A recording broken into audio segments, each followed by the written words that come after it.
Ketemu lagi, saya Sintua Jaspar Manuru bersama Amang Was Pangaribuan, Amang Sintua DH Marpau, dan Amang Nimrod Tambun. Ya. Kita akan membahas tentang praktik okultisme berdasarkan kitab Ulangan 18 ayat 9 sampai 12. Ya. Kalau saya baca di sini perikopnya bertenung dan bernubuat. Ayat 9, apabila engkau sudah masuk ke negeri yang diberikan kepadamu oleh Tuhan Allahmu, maka janganlah engkau belajar berlaku sesuai dengan kekejian yang dilakukan bangsa-bangsa itu.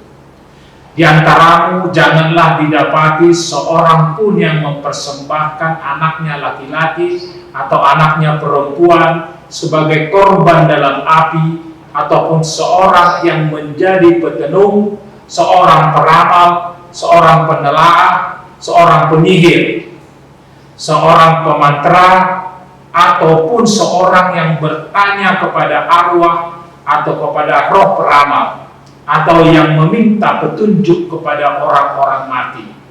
Sebab setiap orang yang melakukan hal-hal ini adalah kekejian bagi Tuhan. Dan oleh karena kekejian inilah Tuhan Allahmu menghalau mereka dari hadapanmu. Jadi ini memang okultisme. Kalau kita lihat definisinya, okultisme adalah suatu paham atau ajaran yang mempercayai adanya kekuatan atau kuasa kegelapan tersembunyi atau gaib yang tidak berasal dari Tuhan.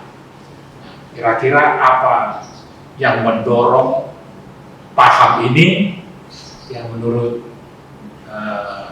kita lah secara khusus di tradisi atau tradisi Batak lah ya, karena kita memang sebagai orang Batak, apalagi Amang Was sudah berumur 84 tahun, tentu tradisi okultisme ini masih waktu kecil terasa. Mungkin bisa dimulai Amang Was. Iya, tradisi okultisme. Jadi kalau dalam bahasa Batak disebut hasibidibiguan, Mbak ya. Hasibidibiguan. Jadi memang sebelum Injil sampai tanah Batak, artinya orang Batak belum mengenal Allah yang sesungguhnya.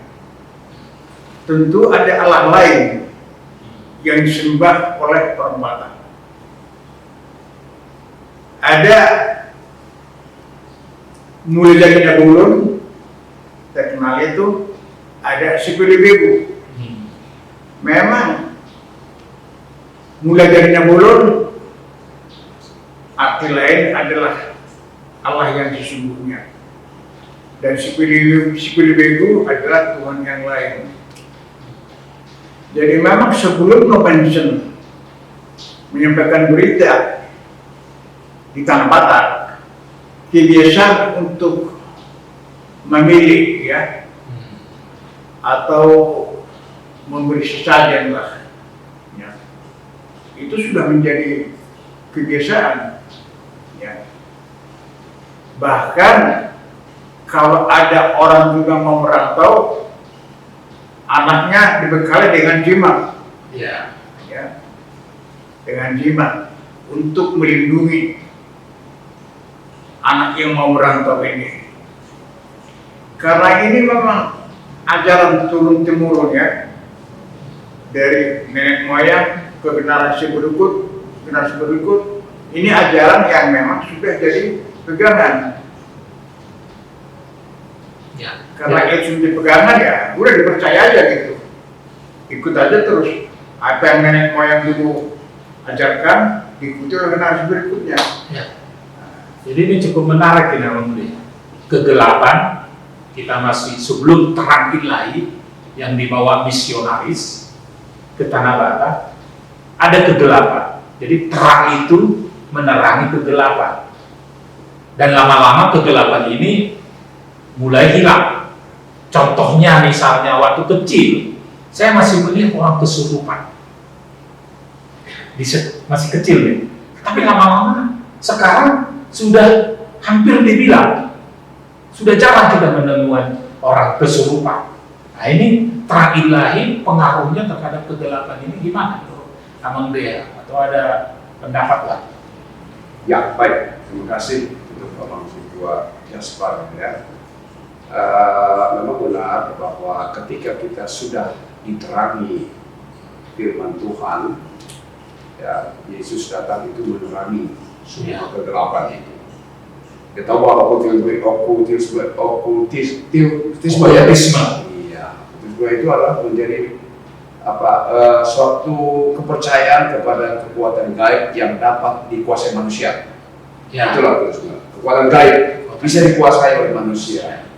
Tapi kalau kita sudah menjadi pengikut Kristus, tentu ini harus hilang sama sekali, kan gitu ya. Jadi sebab dari pertanyaan tadi kok sekarang itu sudah banyak yang tidak seperti itu, ya benar. Karena dia sudah mendasari semuanya hanya di dalam Kristus yang menjadi terang dunia. Kalau sudah menjadi diterangi oleh Kristus, terang dunia, itu harus hilang sama sekali. Sebagai kita orang percaya kepada Kristus. Mungkin itu dulu yang bisa saya sampaikan. Jadi kalau saya tangkap ini dari Amang Dea, bahwa sebagai pengikut Kristus ada peperangan. Ya, ini nggak jauh dari apa yang disuarakan Paulus ke Efesus 6 ayat 12.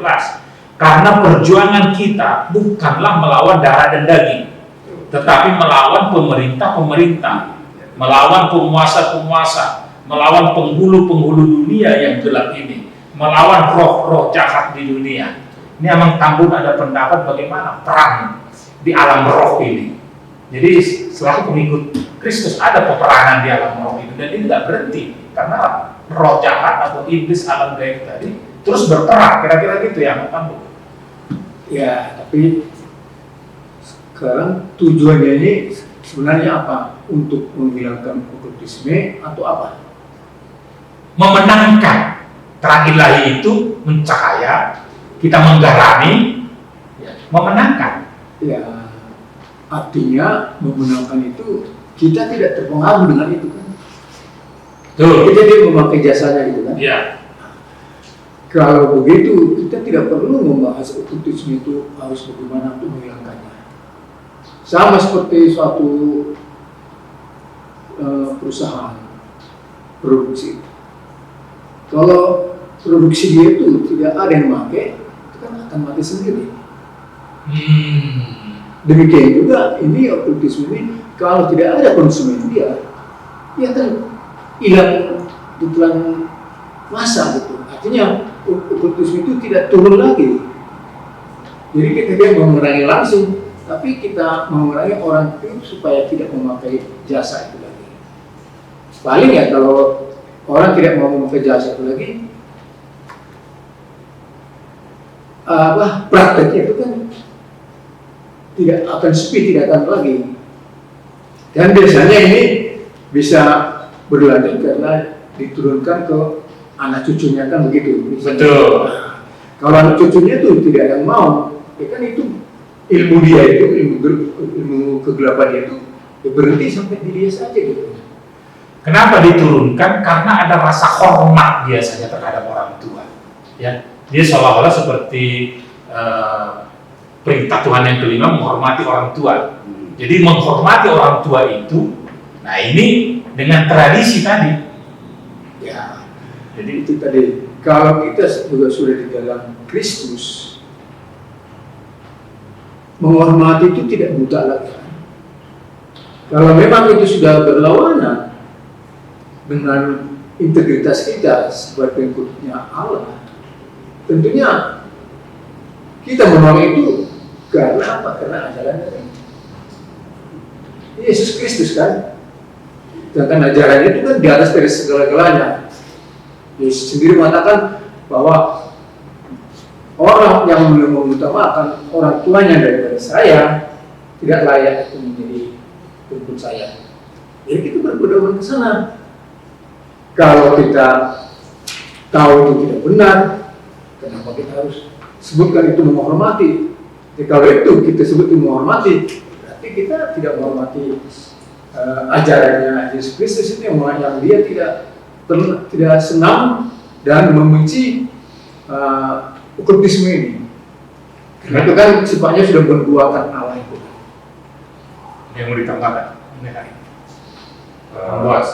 Ya, jadi tadi emang Surya kan sudah mengatakan menggunakan kekuatan. Pernahkah nenek moyang kita menggunakan kekuatan kuasa gelap untuk berperang? Kuasa gelap. Ada Penghulu malam. penghulu bala, lusuh penghulu. Jadi perang dulu antar kampung antar marga, bukan perang secara fisik. Ya. Jadi orang kampung ini menyerang mereka kampung sana, ya tanpa fisik. Ya, kegelapan Bisa mengirim istilah dusung, Ya. menyerang kampung itu. Bisa menerbangkan aduri, bahasa Batak apa saja depan, tampi apa ya? Aduri tampi. Nah, jadi itu rusung itu dikirim ke kampung sana untuk menimba sana. Kok bisa seperti itu? Di sana juga melakukan hal yang mengimbangi. Kalau dari Sindus mungkin dari sana ada alu ya. Nah itu terjadi. Mengapa itu terjadi?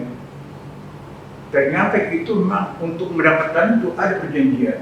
Oh, ada harga yang harus dibayar. Ada harga. Dan itu di luar tahu kita, mungkin opung dari opung kita masih ada 3 generasi ke atas lah. Waktu zamannya zaman perang lawan perang. Caranya bagaimana waktu itu? Jadi dengan memakai para dia itu istilahnya ya, minta tolong situ yang bisa mengundang kuasa gelap ini. Apakah mau ya diajak untuk melakukan memerangi kampung Manu? Jadi terjadi orang menawar, ya jadi, ya. Tapi dia minta tumbal, ya. Minta tumbal itu seperti nenek moyang kami itu, ya. Jadi ini penghulu balang ini itu disimpan di rumah bapak tua.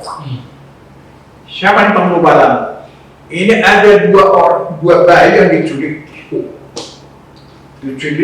dibesarkan.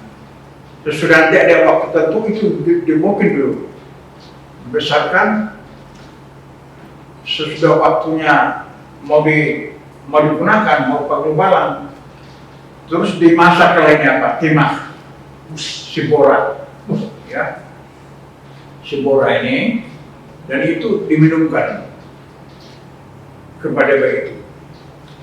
Tapi ini orang sudah janji apapun permintaan rohnya ini harus dikabulkan, ya.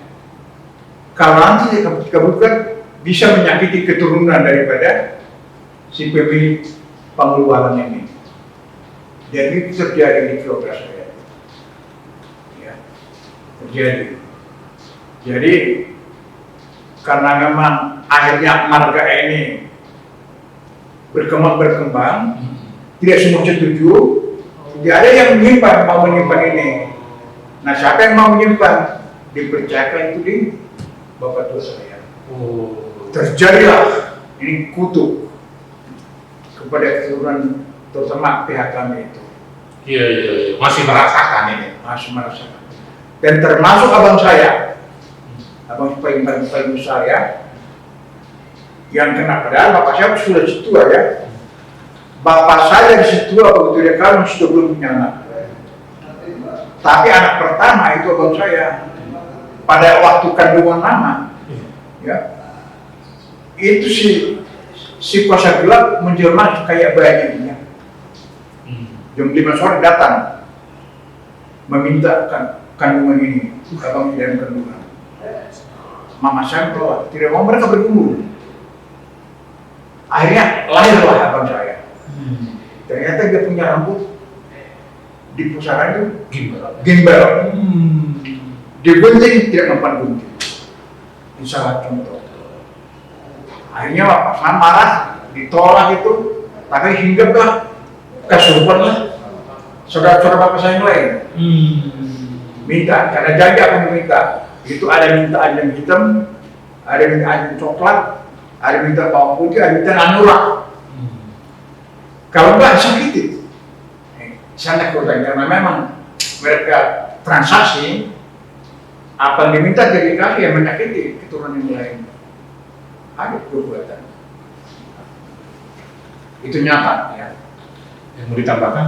Iya baik. Tadi Abang Puan menyampaikan yang memang benar ya, ada apa tadi?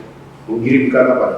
Lusuh. Itu yang dikatakan di dalam Alkitab kita, nas kita hari ini, yaitu janganlah di antaramu menjadi petenung. Ya, itulah salah satu ya istilahnya itu petenung. Karena katanya kalau itu kamu lakukan, ya setiap orang yang melakukan hal ini itu adalah kekejian bagi Tuhan. Ya, kekejian bagi Tuhan. Karena ketika kita sudah berada di dalam Yesus Kristus, maka kita akan menjadi ciptaan baru. Ya, 2 Korintus 5 ayat 17 berkata, saya akan bacakan ya. 2 Korintus 5 ayat 17. Jadi siapa yang ada di dalam Kristus, ia adalah ciptaan baru, yang lama sudah berlalu. Nah ini penekanan, berarti yang tadi petenung, peramal dan lain sebagainya itu, apalagi kita di tangan orang Batak, sebetulnya sudah 30 lagi itu ada. Kenapa? Sesungguhnya yang baru sudah datang. Berarti kita sudah di dalam Kristus, kehidupan Kristuslah yang menerangi hidup kita. Di dalam kita berbuat sesuatu apa yang menyenangkan hati Tuhan. Jangan sampai tercela kita di dalam. Mungkin itu yang bisa. Artinya puji Tuhan lah kita akan katakan kepada misionaris karena kita lagi merayakan juga 125 tahun sending AKBP. Kita puji Tuhan ya. Yesus adalah terang dunia yang menerangi bangsa Batak 163 tahun lalu. Ya, 163. Sehingga kalau kita simpulkan suara Tuhan itu sendiri di Yohanes 8 ayat 12, ya, di berikutnya disebut Yesus adalah terang dunia. Maka Yesus berkata pula kepada banyak orang banyak, katanya, ini suara langsung ini, akulah terang dunia. Barang siapa mengikuti aku, ia tidak akan berjalan dalam kegelapan, melainkan ia akan mempunyai terang hidup. Jadi secara bangsa, ya kita belum jauh sebetulnya diterangi, tetapi terang itu nyata. Ya, dari yang melihat terang itu nyata. Jadi puji Tuhan kita sudah membahas okultisme, tetapi kita renungkan sejauh mana Yesus sebagai terang dunia menerangi hati dan pikiran kita, sehingga kita bisa berjalan bersama Tuhan Yesus. Amin.